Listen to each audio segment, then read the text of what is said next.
always talk to himself. Good morning, good evening. Welcome to the Collateral podcast. So good to have you with us. I realised I transitioned mid conversation, so that's not like us to do something weird like that. But here we are. We've made it. So good to be here, gentlemen. How are we doing tonight? I'm joined by Rusty. How you doing, mate? Yeah, good. That's definitely good. Yeah, definitely good. And I'm glad to see I've got our audio all working tonight, which is a sweet relief. Clips, how are you doing, my friend? Yeah, feeling good, looking good, mate. Well, you know, I just finished my exercise. So I feel good, ready to go. You know, you guys are over there in the Queensland world. Go the Blues. I'm sorry to those tuning into the podcast. We've got someone a bit delusional. I didn't realize he was going to be in this state. He's saying go the Blues. He's clearly unwell. He's clearly not right in the head. But that's right. We'll keep persisting with him for now. Tell me, who won the first round? It doesn't matter. Who won the second round? Doesn't matter.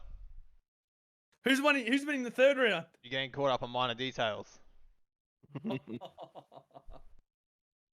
So how about you get out of here and let me do this podcast? Right. Yeah? Go ahead. Thank you, sir. Thank you, sir. All right. Well, we've got a big show in store tonight. We're going to be talking about a couple things on the show. We're going to be talking about the recent accusations we've been seeing going on around the esporting world, especially with our higher level streamers, in particular on Warzone, and how that's affecting or streaming and what that looks like now moving into the future as streaming. We've also got our G Fuel giveaway coming up, where we're going to announce the winner of our G Fuel giveaway we've been running over the last couple weeks. And then toward the end of the show, we are going to be talking about running an esports organization in the Oceanic region, what that looks like, how it feels, and some of the challenges that come along with it. So, boys, I'm really excited for the show tonight, but let's get straight into it.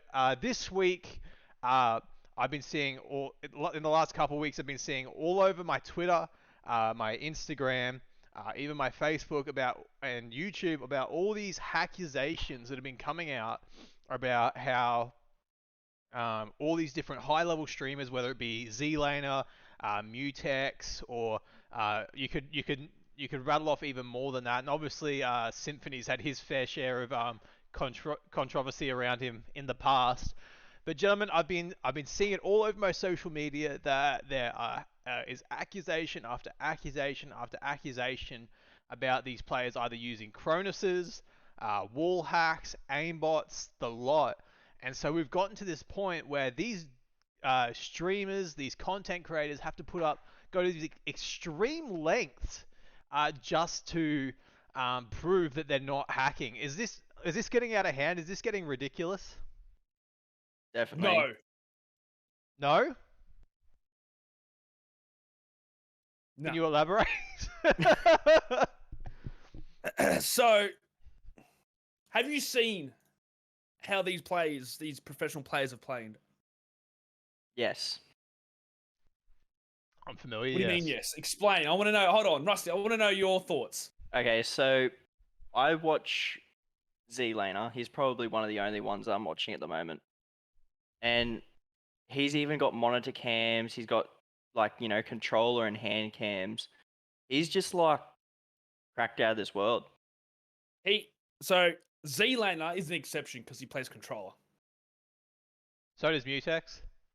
Yeah, but they can still use a Cronus with controller. Yeah, and so no, that's fine. That's what I'm not saying. What I'm saying here is, when the reason why these controller players like ZLaner and the other players are good is because, and I'm gonna get backlash saying this, auto assist. Yeah, well, that's definitely right. It's definitely an advantage over a PC player. PC only on keyboard and mouse, that is. Yeah, exactly. So now my take on this, right, is Symphony, for example. Definitely, no, for a doubt. I wouldn't be surprised if I maybe walls. Definitely hacking. Is that what you're saying? Yeah. Yeah. Walls, at least. Controversial already. Has he ever had a like a monitor cam or any Yeah, extra so cams? all he does, right? Yeah, from what I've seen, he hasn't actually done what Zlander has done. Right. He has had a camera where it's facing his mouse and his screen, but at a very slight angle. So you can't see the full picture sort of thing. You can see his screen, like you can see what's on his main screen, or monitor, but you can't see it by when you directly. You know how when you go to the side and it's a bit distorted. Yeah. That's But- what Symphony does. I think wall hacks is definitely easily noticeable though, like no matter how distorted it may look, because you've obviously got like the big yellow and red boxes and whatnot on all over the screen. So Yeah, but my question is here, right? So, just say you've got an RGB light.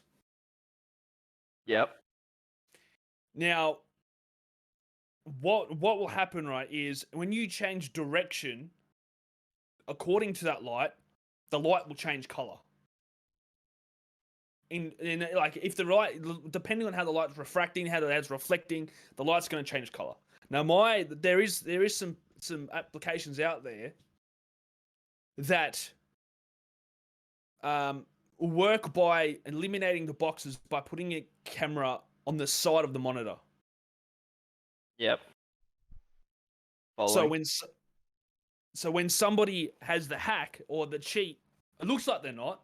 But what you need to do is you need to directly look straight onto the monitor to be able to see it. Well, let me this is a good time to bring up an example here from a recent YouTube video Zlander put out, and I think this kind of is the same sort of thing you're alluding to. Let's have a look. I'll flick over to the screen. You can tell me for yourself if this is kind of what you're alluding to. As we see here on the YouTube video, we've got on the left there, we've got the two monitors. We can see pretty much his setup, if you will. We can see what's happening there, and then we've got his very standard webcam. So throughout the YouTube video, you can see all parts involved, and I don't think that. To me, there I can see enough on the screen to tell me he's not hacking. Would you agree? I don't like the angle of the camera. You don't like the angle of the camera? No. Right, and so do you believe that that's an intentional angle? Yes. We need a camera to be going behind through his shoulder to see exactly what he's seeing. Right. Point of view. You know what I mean? Okay, yeah, right. Sweet. The angle might be on the corner there. Cool. We can see monitor. But you notice straight away at the very start of the video, how white were those monitors? How contrast were those monitors? That camera that he used couldn't even define. Like you couldn't even see what was going on in the first second of the video, and then it kind of fixed itself. Sure. Well, let's have a look back again. Keep looking. So we see here. I feel like I can see enough there to believe that he's not hacking. That's the OBS scene, so he can hide anything through that. It's his right monitor I'm talking about there. Yeah, and again, I think I can see enough to believe I can't see nothing what's suspicious. How can you see what's going on there? Look how white it is. Yeah, I think from what I've seen with hacks and whatnot, I think it seems more than obvious, like the boxes and the skeletons that it shows. I think you'd see it anyway. No.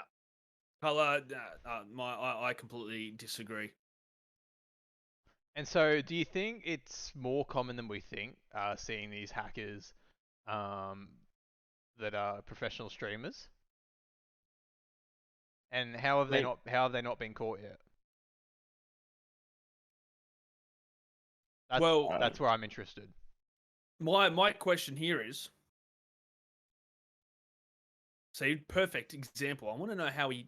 Okay, so All right, so let's back up that kill a bit. So if you back it up, tell me if you can see that play. No, back it up even more. no, we're going to the kill you was talking about. We're getting there. Yep. So he gets in the Jeep and he drives over to the building. That monitor is really annoying me. It's so contrast. Look, you can't see the building to the left. Yeah, but there was shooting just going off on the right. You can see the shooting going off in the building. You can see it on the minimap. He's got UAV. I just saw the red dot on the minimap. Yeah, he's got UAV. No, he was just shooting. No, go back. He had a last UAV was about to. He had his last UAV. Like a last UAV ping back there. That's what it was. He had last, the last little blimp, and then he saw the red dot and ran over there.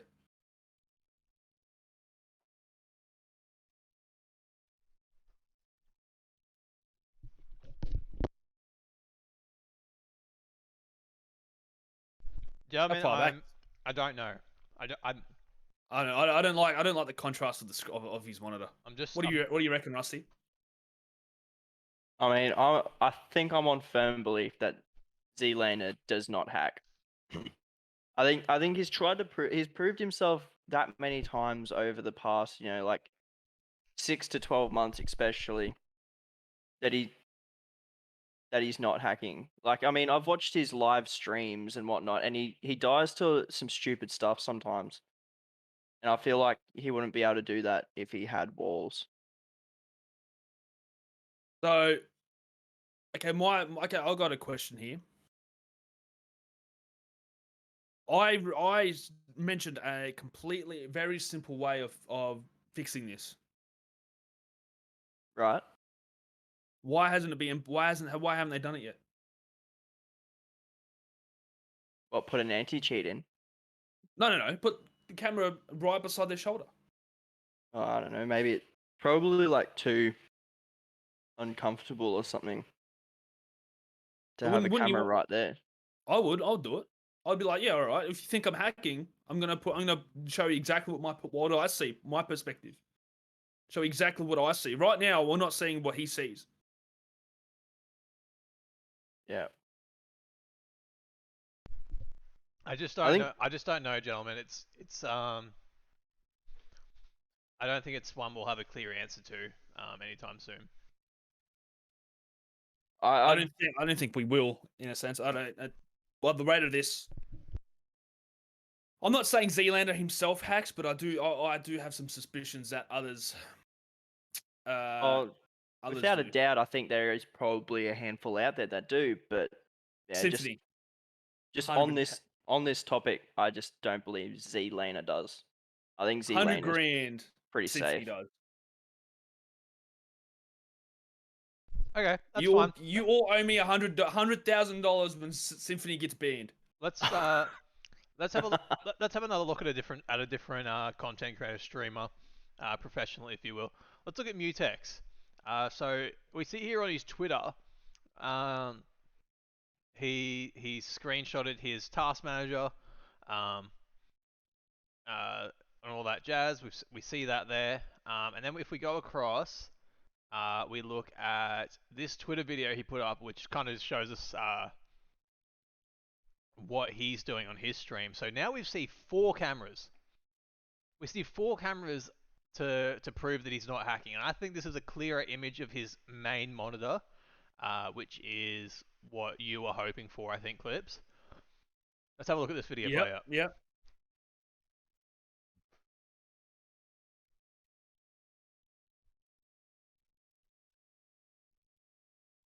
Still a shit angle. Are you seriously telling me you can't see what's happening there? I feel like the contrast on that one's a lot better. It's not as bright. Contrast is much better. It's much better. But my response, I want to know, right?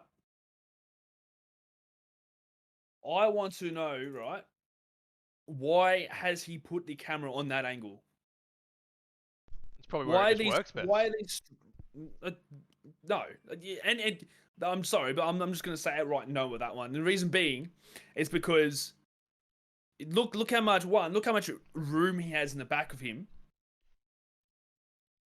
He could put a camera behind him, maybe a meter away back from him, zoom it into his screen so we can see exactly what he's seeing from his perspective. Until I can see what he sees until I can see a professional streamer and see what their perspective completely, then I'm not sold. I'm not saying that Zlander, I'm not saying this guy hacks. I'm just saying. I'm not saying they are. I'm not going to agree that they're not hacking. I believe that they're not hacking. But I wouldn't be surprised if some of these guys, like Zlander and this guy here, and the other streamers as well, I wouldn't be surprised if they get caught. I think if they've done so well for so long, because a lot of people get banned pretty quickly. Like, to be fair, like if you come across a hacker, they're gone pretty quick. I've got a perfect example. Sorry, Rusty. Soon as you have lands again, and we'll see how good Zlander is. Zlander. Well, would a Warzone LAN even be possible? Yeah, why? What, you just have 100 people in a room together? Yeah, you could do that, or not even that. Have It happened at the Fortnite World Cup. 20 people or 40 people in a room. Not even that. 20 people. You can even have a 10 match Warzone. Have it custom. Yeah, gotcha. I have it small. You know those mini games and mini royales. Yep. It happened at the Fortnite World Cup. Why can't it happen for Warzone? They did Lance. Yeah, I suppose so. And the reason why is because then you will see, like, okay, cool, he's got his own controller, but obviously the officials of that will check his controller, make sure that it's a genuine controller, and then we'll see compared the gameplay he plays in house versus LAN. Then that will give us a definite answer. If he doesn't play as well, then there's something up. Clips, will you be someone that'll be analysing gameplay once LANs come back around? Yes, I always did. Before that, I always used to, back in the day. I would sit down in my my $1 million golden chair and sit back and analyze all these LAN parties and say what's going on here, like, you know, and I would watch it. Even CS:GO. Well, I mean, CS:GO has about as good an anti-cheat as Warzone does. Yeah. E.g. not existent at all. No. Phone numbers, bro. That's an anti-cheat. And Phone. Apologizing. Oh, yeah. So weird. Don't hack, please. Yeah. Yeah, phone numbers really stopped it. $2 SIM card. Anyway, that's my take. Rusty, Bit what do you reckon? controversial. What do you reckon, Rusty? Are we getting out of hand? I think it's too easy to be able to do it. It takes all of 5 minutes to download the hacks and do it. And I've got no doubt that there are high tier streamers out there that are doing it.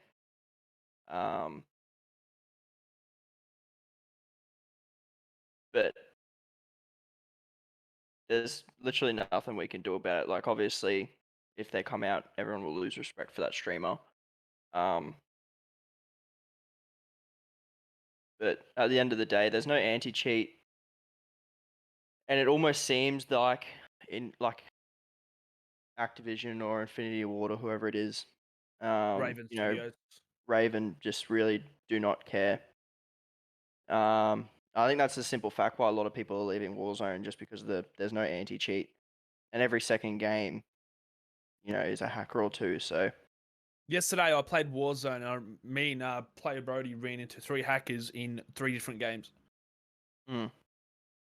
It's just off tap because of how easy it is. And you can get spoofers and everything for your hardware, because that's the first thing they do. They just they ban your hardware, and so you can't play anymore. But now that the spoofers getting around, people are just doing it really easy. Can I ask a question? Yeah. Right. Okay. No, take that back. Don't worry. I was gonna say, what is that on his left screen? What is that on the left side of OBS? But that's the screens. That's the monitor. That's the record, like the video camera of the monitors. But yeah, either if we get a perspective, like if I could tell Zealander right now, get that camera, put it behind your shoulder for one stream, fix the contrast, and then we'll see what it's like. See how well he plays. All right, so you reckon there's still a bit of work to do left in that space of Big time. restorative care and like making us believe that that they are as good as they say they are, and they're not getting any extra assisted help whatsoever. Yep. All right. Well, I don't think there's much more to say about this, gentleman. I think it'll be a debate that goes on for quite some time, and I don't know if there's a clear answer in sight. I think it's an interesting one. I think there's so many aspects to it. I did read a report just today that one of the hacking softwares for Warzone is having a free trial weekend coming up in the next coming weekend. So there'll be a free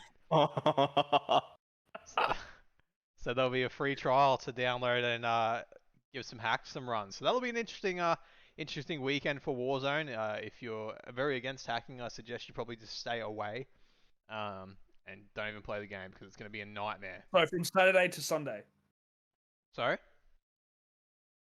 That's when Saturday, Sundays when because we're in Australia, so it's going to be It's going to be Sunday, Monday. Yeah. So there'll be get ready for an absolute uptake in hacking on Warzone in the next. Is that this weekend, Clips? What do you mean? Oh, sorry, I thought you had the report there. No. Let's have a look. It'll be interesting. Rough times. There we go. Rough times for Warzone as there's no real side of anti-cheat still after all this time. The game's been out for nearly a year and a half, and we still have not seen an anti-cheat. It is remarkable that we haven't seen one.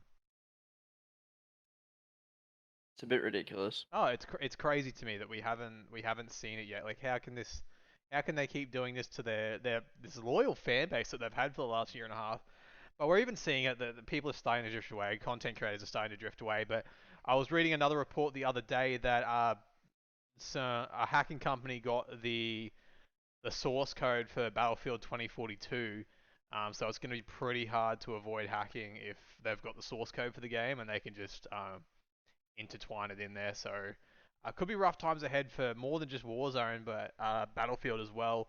And I know I was talking to a close friend of mine today, and he was playing Fortnite, and he was playing with a guy that was hacking, and the guy that was hacking actually told them that through the NVIDIA apps and whatnot, they're actually able to steal the account from the person and use that account for hacking. So it's really, really interesting times ahead.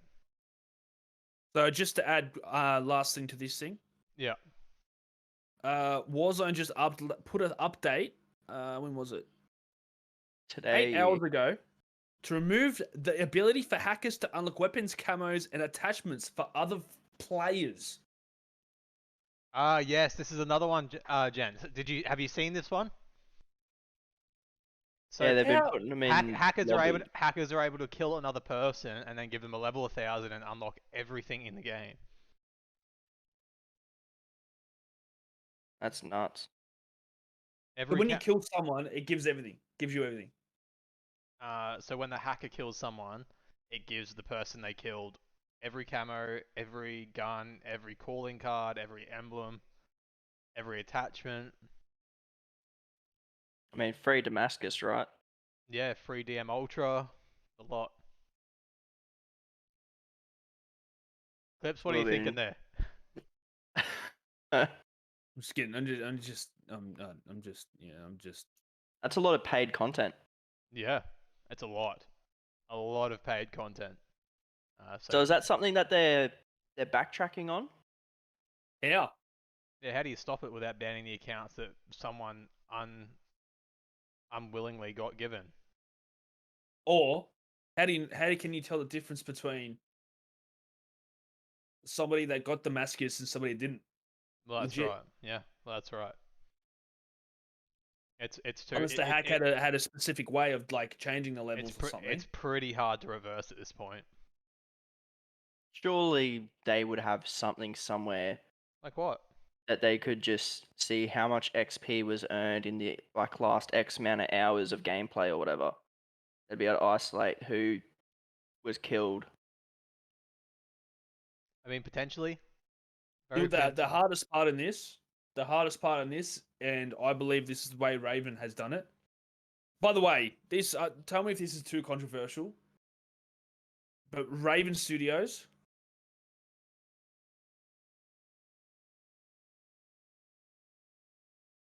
Anyway, so um, yeah, I just think they don't have the tools to pull it back. Right. Raven Studios, no. Okay. Right. Well, let's leave it at that. I think we could go on for hours and hours about this, but I think Yeah. I think it's we don't give it any more airtime because obviously that's what hackers want. They want the airtime. They want the notoriety around it. So let's move on. But Rusty, we've got the exciting announcement to bring of our G Fuel giveaway that we ran over. We started a couple weeks ago and it just finished up Thursday last week, and we're happy to announce the winners on the podcast, which will be the source of where any giveaway we do will be announced. So, Rusty, do you want to take us through our two winners of the official Collateral eSports G Fuel giveaway? Do we have a round of applause? Round of drum roll or round of applause? Yeah. Round of a drum roll. Round of a drum roll. I've got nothing. I'm at. All right, just do it in. Yep. No, wait! I got something. Okay. Clips is always pulling through like this. Yeah. Good man. Oh, here we go. You got a guitar. Thank you. It's not. Still coming through. Sort of. Yeah, that'll have to do. Just keep going. You just keep going. You just keep doing you. Yeah, very good. Yep, keep going. Yep. Don't stop. We're nearly done. We're nearly there. Keep going. Nearly done. Yep. All right, Rusty, put him out of his misery. Yeah. Okay, so our first winner is at Powerzillion on Twitter. Well done. Luke sent. I believe that is Powerbrick.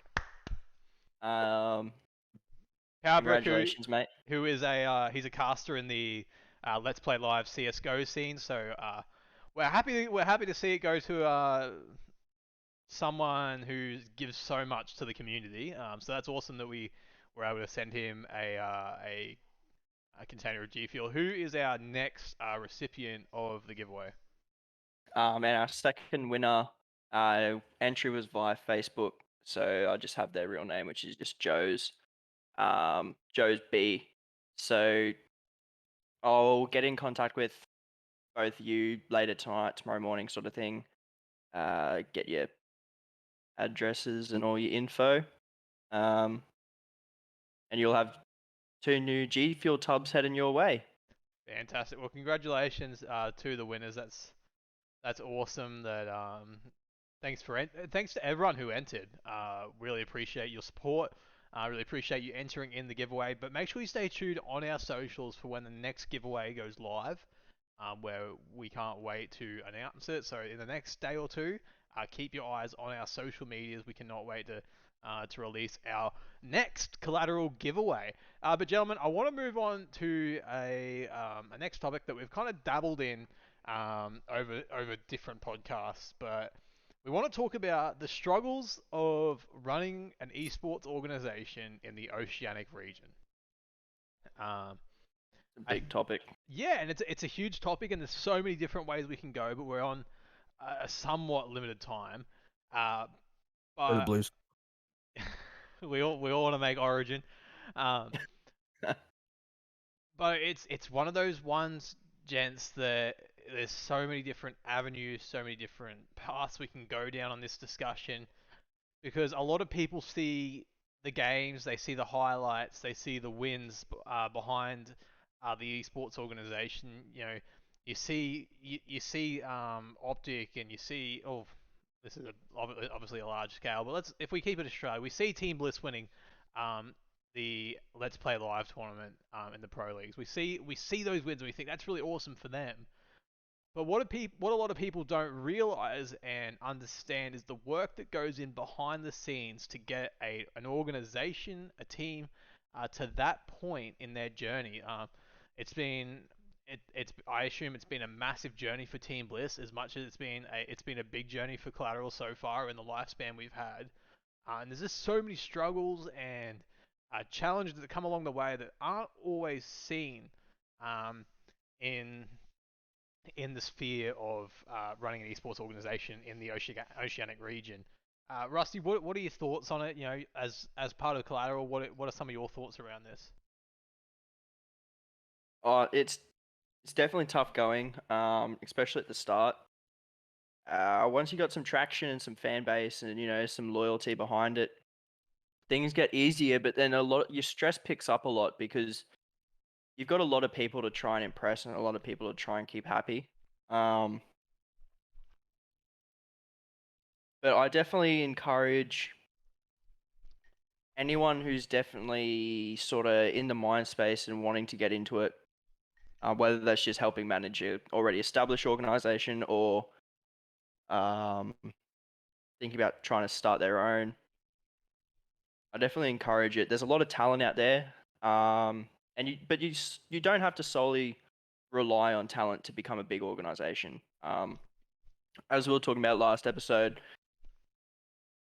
you can have little niches, and your organization might really focus on merchandise or content. It doesn't have to focus on the competitive scene and competitive side of being an esports team. So I definitely think it's a good thing, but I think the hardest thing of all is definitely funding. Yeah. And that's the hardest part for, I think, all of Australian, like oceanic teams. I think funding's our biggest struggle. Mm. It's so hard to kind of almost articulate what it's like, and obviously we'll do our best in the next few moments of the podcast.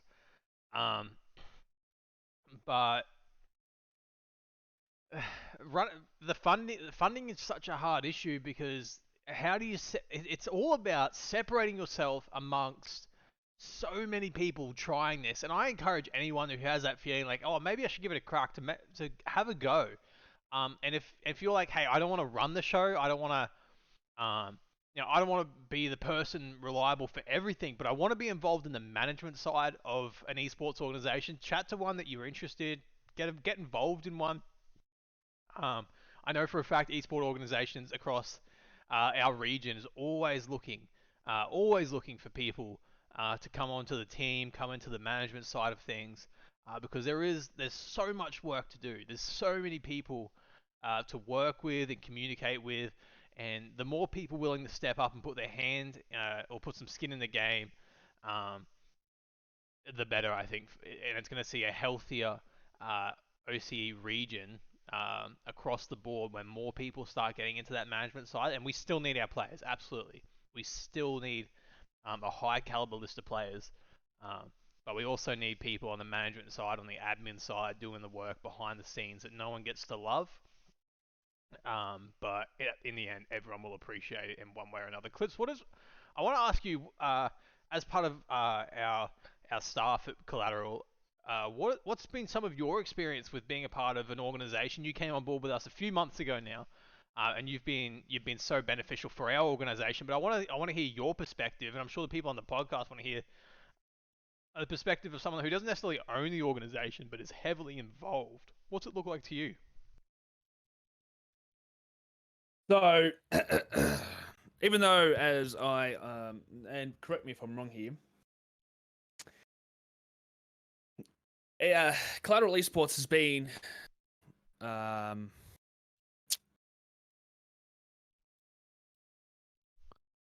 it's been around for a few years, a couple of 5 or so years, right? Yeah. I still feel, my opinion, that Collateral is a baby. Right? Yep. And what I mean by that is it hasn't found its legs, it hasn't found the ground yet, it hasn't found what am I trying to say here? The firm ground for it to plant its legs in and start going for it. And the only way I think that will take care of it, and the only way that it will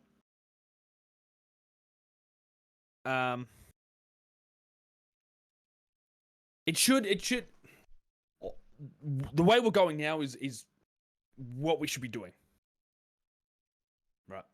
And what I mean by that is just sticking into it, staying in there. If we experience a loss or experience another climb up a mountain or something, another challenge, push forward and take that challenge on, head first. Right. Now, to run an esports team, it's just like running a business. Right? It's just entrepreneur. How do you say that word? Entrepreneurship. Entrepreneurship. Yeah, I was close. Small business, large businesses, and I think the issue with an issue with an esport team is Australia hasn't hit that generation yet. We're very laggy. We're very lag. Not very lag. That doesn't make sense. When we're very behind with that technology of like, we do have PAX East, PAX Australia, or Melbourne, whatever it's called. But I think what the main issue is here, not CES, this is in general, that to get a successful esports team is to obviously take the team around in different countries when you can do it. Not rushing into it, Just say, like, for example, CES, we could win, and this is where our challenge is right now. We need to win, let me rephrase that. We need to experience the challenges in Australia first to then accomplish that, take it outside of Australia and take it amongst the world. Obviously, it's hard with coronavirus around, but we have that opportunity to do it. And I guarantee, and that's why I'm sticking by CES, is because I can see it happening. CES has a good brand. CES has a good future. And we keep excelling in different ways. We keep excelling editing. This podcast, we keep excelling at. We're getting better players. We're getting better teams. And if we experience a loss, for example, with a esports team, so be it. Get better next year. We lose next year, so be it. We get better the year after that. We lose the year after that. We get better the year after, it's just learning about the mistakes, learning about what went wrong. Yeah. Rusty, what's been one of your hardest moments and one of your best moments about being involved in esports ownership?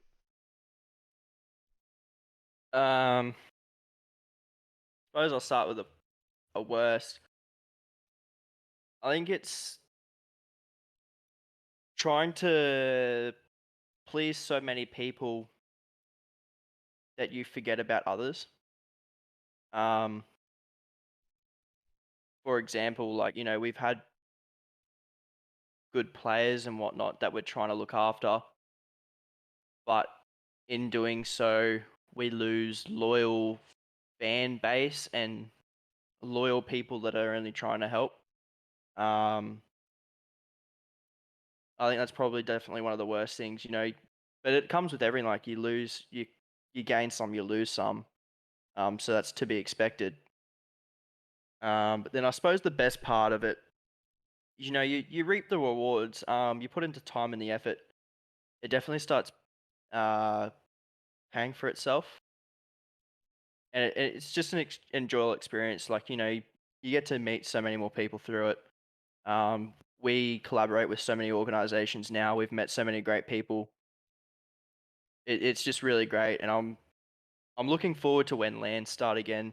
We can get ourselves and our teams out and about, um, meeting heaps of people, talking to heaps of people, really showing that we're here to stick around.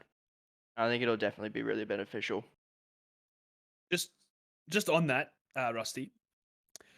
My what I personally think of this, right, is we should what are you smiling at there, Kevin? You just distracted me with that beautiful smile of yours. Look at the chat. Oh, here we go. Player Brody says, I like to meet people, big meaty men slapping meat. I see you smirking. Bloody Brody, eh? Yeah. Brody. Brody, always up to no good. Always up to no good. Always. Speaking about Brody, that's a man there you'll see that does not like Warzone because of the hacking. That's a man right there. Perfect example of he used to love Warzone. Just back on it, he used to love Warzone. Hacking came in, and now he doesn't like it. So, anyway, what I think should happen here, right? What I think, and this is just my personal opinion. When you said, Rusty, that when you said that, if you look at it, you gotta pay attention to so many people at once. Whereas I think what should happen is, instead of taking care of everyone at once or a majority of people at once, to instead pick out the ones that are most important, take care of those instead. Right? And okay, yeah, sure, all right. Someone, if you choose someone else over somebody else, if you choose someone over somebody else, and they go, oh, I don't like you anymore, I don't like this, that, and that, so be it. Exactly right. That's what I reckon. Like people, the way the way that people should. I can't even speak. Like I'm getting raveled up here. Like what? They just you can't please everyone. And instead of pleasing one person, sorry, instead of pleasing multiple people at once, please the most important. The perfect example I've got here, right? Brody, shut your mouth. The perfect example I've got here is the way that Facebook became a thing, right? The way that Zuckerberg made Facebook is he ditched. Have you guys seen the Facebook movie? Have you done research on Zuckerberg? I think I've watched the movie. Yeah. Did you know that? So he got sued by his best friend, right? He removed his best friend from the Facebook contract and made it so he has 1% of the company shares. So what he did is he got his best friend that he helped build Facebook with Zuckerberg. Zuckerberg pushed him out because he wasn't important. Napster, the guy who created Napster, was the important person that took Facebook to where it is now. You see what I mean? So Napster, the guy that created Napster, joined Facebook with Zuckerberg, invested into it with millions of dollars, and Zuckerberg's friend, I can't remember his name, top of my head, just wasn't as important. So Zuckerberg did what he needed to do and kicked him out. That's it. And I mean, do you reckon Facebook would have been where it is now? Probably so I mean, no. what I'm saying here is yeah, sweet, all right, well, cool, we got him out, but yeah, if we can find out the most important people, I think that's who we need to please. Yeah, I think it's an interesting one being on this side of it. You've got to be prepared to lose some people, and there's a lot of exciting opportunity to meet some amazing people along the way, and we've seen that we've lost some people, we've gained some people, and we're really happy towards the direction we're tracking as an organization right now. We're not exactly where we want to be right now, but we've definitely come a long way from where we started, even at the start of this year. I think we've come leaps and bounds further. And one of the great additions has been the podcast, and we've just loved doing the podcast. We've loved being involved in this, but getting involved in esports is no easy gig. It's no quick buck. It's no quick opportunity to rise to the top. It's a really slow grind, and you got to be prepared for some people to not to like you, and be prepared for some people to like you a lot, and be prepared for some people to like you a little too much. But at the end of the day, it's all part of the business, and we're loving being a part of the OS region. We're here to stay. We're here to battle it out in OS and be a part of the great community that is happening. And we're going to keep pushing on. We're going to keep doing our best, and we've got a great team at the moment. We're loving having Clips on board. Myself and Rusty are really enjoying where we're heading as far as an organizational direction. But boys, we're gonna have to probably wrap it up just about there. It's been so good doing the podcast with you guys. Before you wrap it up there, sorry, Kev, but the way that you and Rusty are running this CS organization, it's going in the right direction. We really appreciate 100%. it. Appreciate that. Means a lot, mate. Appreciate that. Keep at it. And if I see one of you's lag behind, I'm coming over there in my $1 million helicopter to slap you. Player Brody in the chat says, "Where's the Apex team, Collat?" I think I just left him over. Yeah. That'd be a good idea, actually. Yeah. Brody, you want to do some tryouts? Come to the tryouts. Yeah. Training's every Thursday, mate. And most importantly, where's my invite? Oh. Yeah, see, I knew it. I know Brody. Oh. Could there be something brewing from that? Who knows? Giving us an idea. Team leader, surely. Team leader. Surely. Well, that is the end of the podcast, gentlemen. It's been an absolute pleasure. I've really enjoyed this podcast. It's up there with one of my favorites. I think we've covered some interesting topics. We got to give away some G Fuel. It's been a really, really good podcast. I want to thank you, gentlemen, for being a part of it. Thanks for taking out the time of your evening to be here up Queensland, up the Maroons, as we take out the Game 3 of State of Origin to reconcile some sort of pain. First try will be Latrell Mitchell, guaranteed. We'll see. We'll see about that. No. All right, gentlemen. Thank you so much for being a part of the podcast. Thank you, the viewer, for tuning into the podcast. It's been so good having you here with us. If you are on YouTube, make sure you drop a comment and a like below, and make sure you subscribe to our YouTube channel to keep up to date with everything Collateral posts. We're posting anything from the podcast to short montages to full game replays of competitive matches that our teams are playing. So there's a bit of content for everyone on our YouTube channel, and we are sure you are going to love it. But on behalf of the Collateral family, the Collateral team, we will catch you in 2 weeks' time back here on episode 7. I can't believe we're at episode 7 next time already, on episode 7 of the Collateral podcast. See you later.